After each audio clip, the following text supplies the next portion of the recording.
네, 여러분 자반고등어 아시죠? 네, 자반고등어를 보면 저는 항상 억울한 기억이 떠오릅니다. 초등학교 한 5학년쯤 되었었던 것 같습니다. 그때 TV에서 자반고등어라는 드라마를 했었습니다. 혹시 알고 계시는 분들 계실까요? 네, 모르시는 분들도 계실 것 같고, 그 어머니께서 그 자반고등어라는 드라마를 자주 즐겨 보셨는데, 그 당시 자반고등어의 뜻을 제가 몰랐습니다. 그래서 어머니에게 그 자반고등어의 뜻이 무엇인지 물어봤습니다. 그랬더니 어머니께서 잘 설명해 주셨죠. 내장을 제거하고 소금으로 간을 해서 절인 고등어를 얘기를 한다, 이렇게 얘기를 해주셨습니다. 그리고 며칠이 지나서 친구들 사이에 놀다가 자반고등어에 대한 논쟁이 일어났습니다. 진짜 있는 건지 아니면 없는 건지. 저를 제외한 친구들은 다 드라마 제목이지 실제로 있는 것이 아니다 라고 얘기를 했고, 얼마 전에 어머니께 들은 얘기가 있는 저는 아니다, 진짜 있는 거다, 그리고 소금에 절인 고등어를 자반고등어라고 한다 라고까지 설명을 했습니다. 그런데 억울하게도 저의 주장을 믿어주는 친구가 단 한 사람도 없었습니다. 그날 저는 자반고등어 하나 때문에 친구들에게 엄청난 놀림을 받아야만 했습니다. 그리고 그 다음 날부터는 그 이야기에 대해서 한마디도 언급을 하지 않더군요. 저는 그 친구들의 놀림에도 불구하고 고집스럽게 제 의견을 굽히지 않았습니다. 제가 한 고집합니다. 그래서 끝까지 있는 거다라고 얘기를 했습니다. 근데 제가 그렇게 의견을 굽히지 않을 수 있었던 이유는 무엇이었을까요? 어머니에게 자반고등어에 대한 설명을 들었기 때문이죠. 이처럼 세상 속에서 우리가 살아갈 때 절대 굽히지 않아야 하는 것들이 있습니다. 그 중에 제일 중요한 것이 바로 하나님이 살아계시다라는 것이죠. 세상 사람들이 누가 뭐라 해도 하나님이 살아계시다는 사실은 우리는 절대 굽힐 수 없습니다. 하지만 우리가 살아가는 세상은 하나님을 인정하지 않으려고 합니다. 또한 하나님을 향한 믿음을 고백하는 것이 점점 더 어려워지고 있습니다. 그렇기 때문에 세상 속에서 하나님을 외치며 살아간다는 것은 너무나도 어려운 일이 되어버렸습니다. 지금 시대도 그런데 아합의 시대 때도 하나님을 인정하며 외치는 일은 쉽지 않았습니다.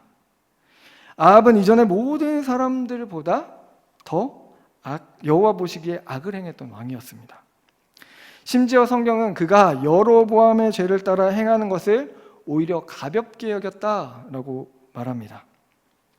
아합은 이스라엘의 경제적 부요와 정치적 목적을 위해 시돈이라는 나라와 동맹을 맺었고 시돈의 공주 이세벨을 아내로 맞이했습니다. 게다가 사마리아에 이세벨을 위해 바알을 위한 제단을 만들었고 아세라 상까지 만들었습니다. 그리고 이스라엘 백성들이 하나님을 떠나게 하고 바알과 아세라를 섬기도록 만들었던 인물이 바로 이 아합이라는 왕이었습니다. 이스라엘과 아합이 하나님을 향한 믿음의 고백을 하지 않자 하나님께서는 바알과 아세라보다 강하다는 사실을 직접 보여주십니다. 본인 스스로 직접 보여주시는 겁니다. 그리고 이스라엘이 아닌 우상의 중심지 시돈에서 이방인 과부의 입술로 하나님을 고백하게 하십니다.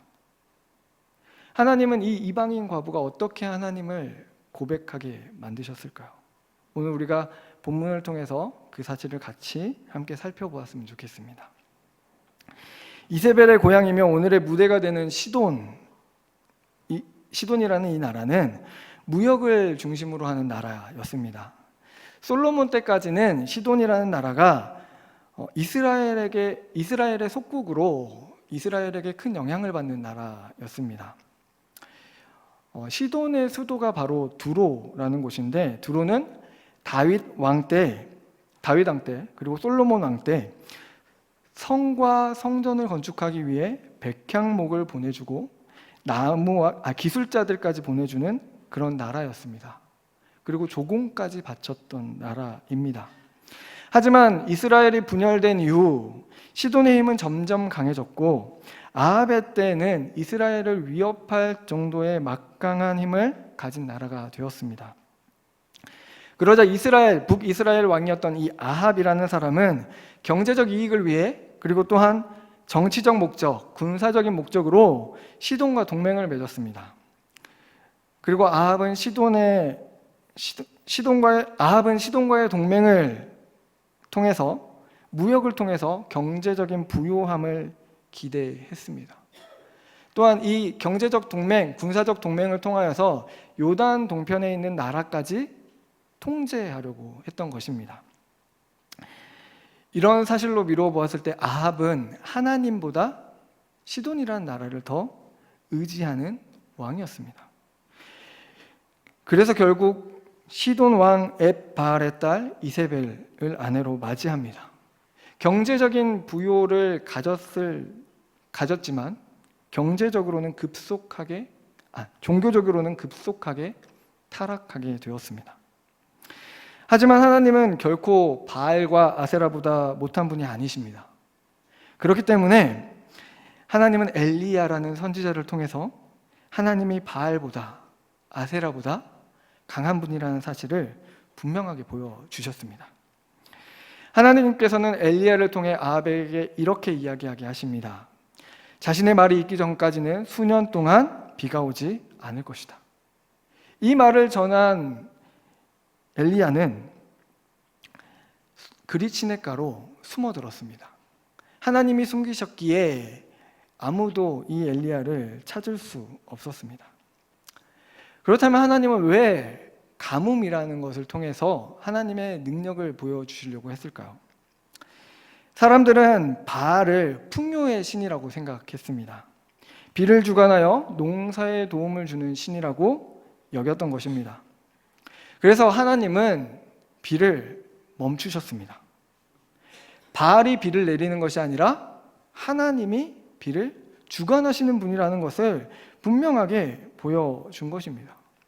그리고 비가 이스라엘에만 안 내린 것이 아니라 시돈이라는 지역까지도 가뭄에 들게 하셨습니다. 엘리야가 시돈에 있는 사르밧 과부를 찾아갔을 때 그녀의 상황은 너무나도 비참했었죠. 그녀가 가진 것이라곤 통에 가루 한 움큼과 병에 기름 조금이었습니다. 시돈이라는 지역도 오랜 가뭄으로 인하여 고통당하고 있었던 것입니다. 하나님께서 이렇게 가뭄을 주신 이유는 바로 이스라엘이 하나님을 인정하고 하나님께 돌아오길 소망하셨기 때문이죠. 그러나 이스라엘은 전혀 그럴 생각이 없었습니다. 아합 역시 그럴 마음이 전혀 없었습니다. 하나님을 향해 믿음을 고백하기는커녕 오히려 가뭄의 원인을 엘리야 때문이라고 생각하고 엘리야를 잡아들이기에 여념이 없었던 것이 바로 아합이라는 왕이었습니다. 아합이 하나님의 경고에도 불구하고 하나님께로 돌아가지 않은 이유가 있습니다. 그건 바로 먹고 살만 했기 때문입니다. 오늘 본문을 보게 되면 가뭄이 들었는데 양식이 없었더라라는 말이 한마디도 기록되어 있지 않습니다. 그 이유는 바로 시돈이라는 나라 때문입니다. 시돈은 무역을 하는 나라였기 때문에 가뭄이 들었을 때 다른 나라를 통해서 이 곡식들을 수입해 왔던 것이죠. 그리고 아합이 18장 5절에 가게 되면 샘을 찾아다니는 장면이 나오는데 가뭄 때문에 샘을 찾아다니는 겁니다. 그런데 그 이유가 무엇이냐면 말과 노새에게 먹일 물을 찾기 위해서입니다.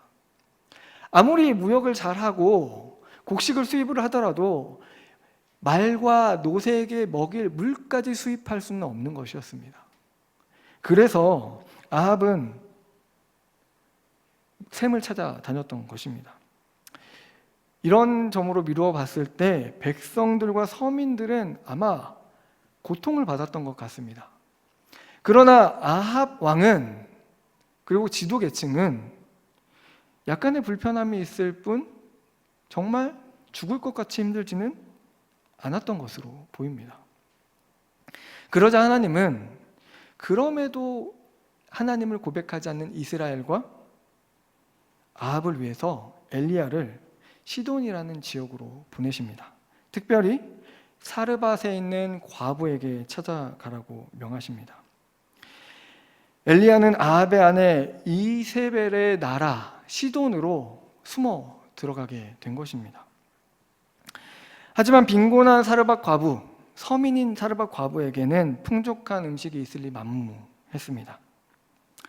사르밧 과부에게는 단 한 번 음식을 만들어 먹을 통에 가루 한 움큼과 병에 기름 조금이 남아 있었고, 마지막으로 이것을 먹고 나면 살 소망이 끊어지는 상황이었습니다. 엘리야는 이 사르밧 과부의 말을 들었음에도 불구하고 자신을 위해 떡을 하나 먼저 만들어 오고 이 과부와 과부의 아들을 위한 떡은 나중에 만들라고 이야기합니다.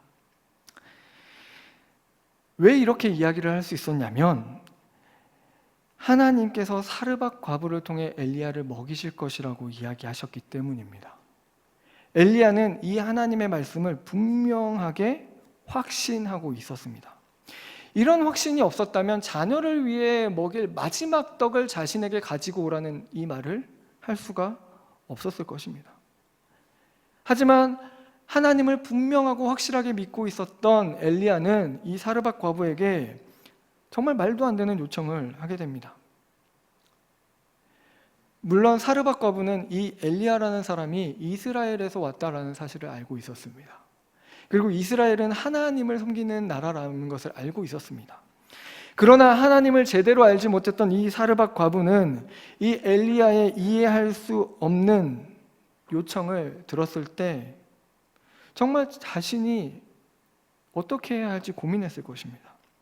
또한 엘리야가 통에 가루와 병의 기름이 떨어지지 않을 것이라는 말을 하였지만 이 말을 믿을 수가 없었을 것입니다. 그러나 무슨 이유에서인지 이 사르밧 과부는 이 엘리야에게 자신이 아들이 먹고 마지막으로 먹고 살 소망이 끊어질, 죽게 될 이 음식을 엘리야에게 내어줍니다. 아마 지푸라기라도 잡는 심정이지 않았을까라는 생각을 해봅니다. 그러자 놀라운 일이 일어났습니다. 엘리야의 말대로 통의 가루와 병의 기름이 떨어지지 않았습니다. 몇 날이 며칠이 지나도 통의 가루와 병의 기름은 그대로 있었습니다. 이 일을 통해 하나님은 사르밧 과부에게 가뭄을 이길 수 있는 힘은 바알이 아니라 하나님이 가지고 있다는 사실을 보여주셨습니다. 그런데 더 놀라운 사실은 이 통의 가루가 떨어지지 않는 것, 병의 기름이 없어지지 않는 것을 직접 본 사르밧 과부는 아무런 반응도 하지 않았다라는 것입니다. 이 과부는 이런 기적적인 일을 체험하고도 이 두 눈으로 보았음에도 불구하고 이 기적을 가장 뼈저리게 느끼고 있는 사람이 누구겠습니까? 사르밧 과부일 겁니다. 그럼에도 불구하고 하나님이 진짜 살아계시는군요 라고 고백하지 않습니다. 그저 단지 하나님을 향한 의식이 조금 생겼던 것 같습니다. 그녀는 이렇게 하나님에 대해 믿음을 고백하지 않았습니다. 그러나 하나님은 이 사르밧 과부의 입술에서 하나님을 향한 믿음의 고백이 터져나오길 원하셨습니다. 그래서 다시 한번 기적을 베풀어 주십니다. 이 기적을 통해서 사르밧 과부의 입술에서 하나님을 향한 믿음이 터져나오도록 만드셨다라는 것입니다. 이러한 기적 이후에 사르밧 과부에게 있었던 아들이 병에 걸립니다. 이 중병에 걸려 고통스러워하던 아들은 결국 숨을 거두고 말았습니다. 아들이 죽음을 맞이하자 이 과부는 엘리야와 하나님을 원망하기 시작합니다. 그녀는 엘리야에게 이렇게 얘기합니다.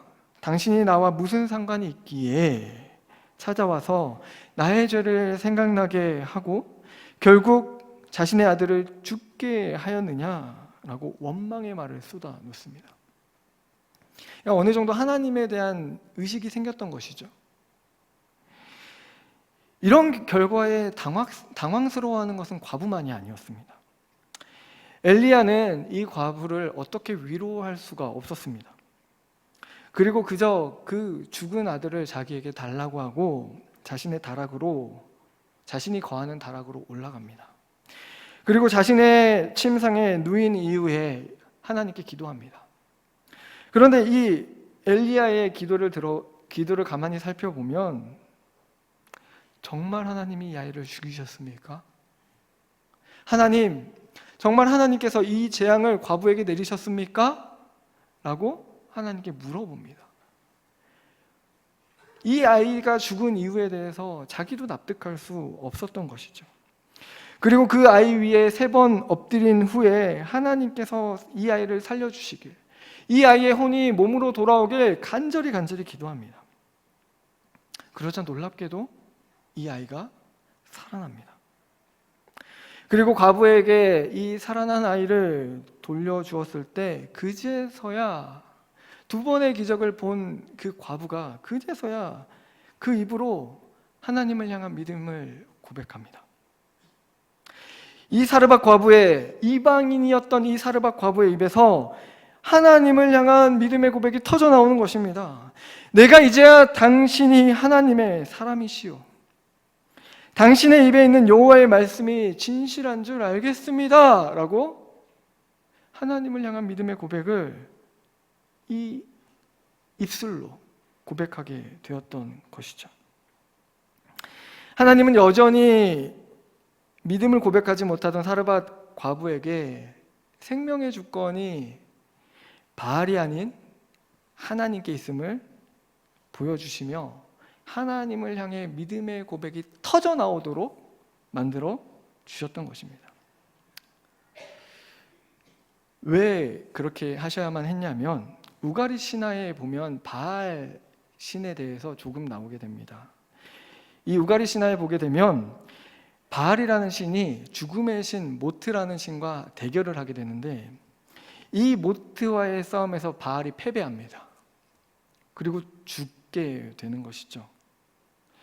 그리고 그러자 바알이 죽은 것에 대해 안타까움을 금치 못했던 바알의 여동생 아나트라는 신이 지하 세계로 내려가 바알을 추스리고 바알을 죽음에서 부활하게 만듭니다.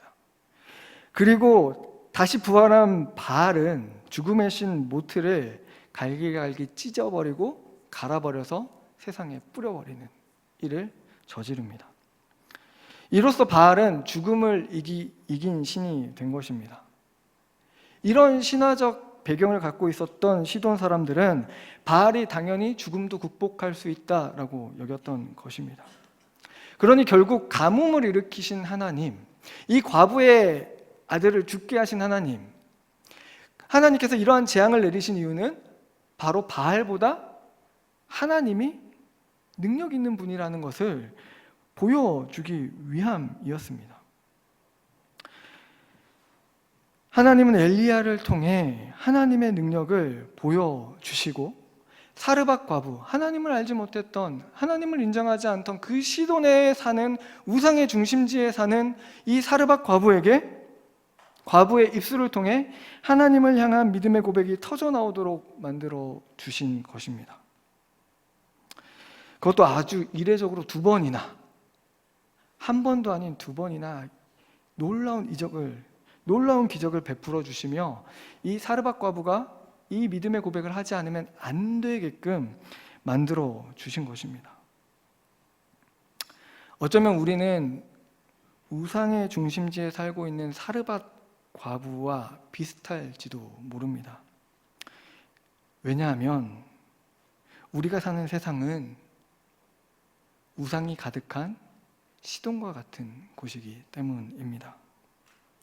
그렇기 때문에 하나님을 인정하지 않는 사람들 속에 우리가 살면서 하나님을 외치는 것이 너무나도 어렵게 느껴집니다. 또한 우리는 하나님의 은혜가 아니었으면 여전히 우상 속에서 하나님을 알지 못하고 하나님을 외칠 수 없는 그런 사람들이었을 것입니다. 그러나 하나님은 사르밧 과부에게 하신 것처럼 우리에게도 하나님을 고백하게 만드셨습니다. 그것도 하나님의 강권적인 은혜로 그렇게 만들어 주셨습니다. 사르밧 과부에게 2번이나 놀라운 기적을 베푸시며 하나님을 고백하도록 만드신 것처럼 마음에 의심이 가득하고 하나님을 외칠 용기가 없는 우리들에게 끝까지 은혜를 베푸시고 우리가 하나님의 이름을 우리의 입술로 고백하도록, 하나님을 향한 믿음을 우리 스스로 고백하도록, 우리의 입술에서 그런 하나님의 향한 믿음의 고백이 터져 나오도록 기다리고 계시는 분이 하나님이시라는 것입니다. 우리는 우리를 보호하고 지키시며 주관하시는 하나님의 은혜 때문에 여전히 우상이 가득한 시돈과 같은 이 세상에서 하나님의 이름을 외칠 수 있습니다. 여러분, 그렇다면 우리는 하나님의 이름을 어떻게 외칠 수 있겠습니까? 우리는 우리의 삶으로 하나님의 이름을 외칠 수 있습니다. 우리의 삶을 통해 하나님의 이름이 높아지게 할 수 있다는 것입니다. 또한 우리는 우리의 입술을 통해 하나님을 외칠 수 있습니다. 여러분, 하나님을 모르는 세상 속에서 세상의 법칙이 아니라 하나님의 법칙을 따라가며 말씀을 지키며 순종하는 우리의 삶을 통해 우리는 하나님의 이름을 외칠 수 있습니다. 또한 우리 주변에 하나님을 모르는 사람들에게 우리의 입술로 하나님을 전하며 하나님을 향한 믿음을 보여서 우리의 입술을 통하여서 하나님의 이름을 외칠 수 있다라는 것입니다. 여러분, 우리는 세상 속에 살면서 이렇게 하나님을 외쳐야 되는 사람들입니다. 하나님은 이스라엘 백성들이 하나님의 이름을 외치지 않자 그들이 무시하는 이방 여인, 그것도 과부, 사르밧 과부를 통해 하나님의 이름이 높아지게 하셨습니다. 여러분, 이 사실을 우리는 기억해야 합니다. 그리고 우상으로 가득한 세상에서 하나님의 말씀에 순종함으로 우리는 하나님을 향한 우리의 믿음을 외쳐야 합니다. 또한 하나님을 알지 못하는 사람들에게 나의 삶에 역사하시는 하나님을 우리의 입술로 전함으로 하나님을 향한 우리의 믿음을 외쳐야 합니다. 여러분, 우리는 새생명 전도축제 가운데 있습니다. 새생명 전도축제를 준비하는 가운데 있습니다. 여러분은 어떻게 하나님의 이름을 외치시겠습니까? 우상이 가득한 세상 속에서 어떤 방식으로 하나님의 이름을 외치시겠습니까? 우리 모두가 우리의 삶을 통해 또한 우리의 입술을 통해 하나님의 이름을 외쳤으면 좋겠습니다. 하나님을 알지 못하는 사람들에게, 세상의 법칙 가운데 빠져있는 사람들에게 하나님의 법칙을 보여주며 하나님의 이름을 선포함으로 우리 스스로가 하나님의 이름을 외치는 사람들이 되기를 소망합니다. 그렇게 함으로 우상의 중심에서 하나님을 외치는, 우상의 중심지에서 하나님의 이름을 외치는 그런 믿음의 사람이 저와 여러분이 되게 주님의 이름으로 간절히 소망합니다. 아멘. 이 시간 우리가 말씀을 기억하면서 함께 기도했으면 좋겠습니다. 우리에게 담대함을 주시길, 우리의 삶으로 또한 우리의 입술로 하나님을 외치는 자들 되게 하여 주시옵소서. 우상으로 가득한 세상에서 우리가 세상의 법칙을 따르는 것이 아니라 그저 잠잠히 입술을 닫고 있는 것이 아니라 우리가 우리의 삶으로 우리의 입술로 하나님의 이름을 외치는 사람들 되게 하여 주시옵소서. 특별히 나에게 많은 영혼들을 붙여주셔서 새생명 전도 축제를 통하여서 하나님 앞으로 잃어버린 영혼을 돌이키는 믿음의 사람들이 되게 해달라고 이 시간 간절히 기도했으면 좋겠습니다. 또한 우리 교회가 주님의 말씀으로 온전히 세워지고 복음을 아름답게 선포하는 교회가 되도록 함께 기도해 주십시오. 우리 담임 목사님의 영육간의 강건함과 설교와 목양 사역들을 위해서 기도해 주시고, 특별히 우리 새생명 전도 축제가 잘 준비되도록 또한 기도했으면 좋겠습니다. 또한 우리의 성도들의 각 가정을 위해, 선교사님들의 사역과 가정을 위해, 우리의 자녀들을 위해, 또한 많은 환우들을 위해 이 시간 주여 한번 외치고 간절히 기도하였으면 좋겠습니다. 이 시간 주여 한번 외치고 간절히 기도하도록 하겠습니다. 주여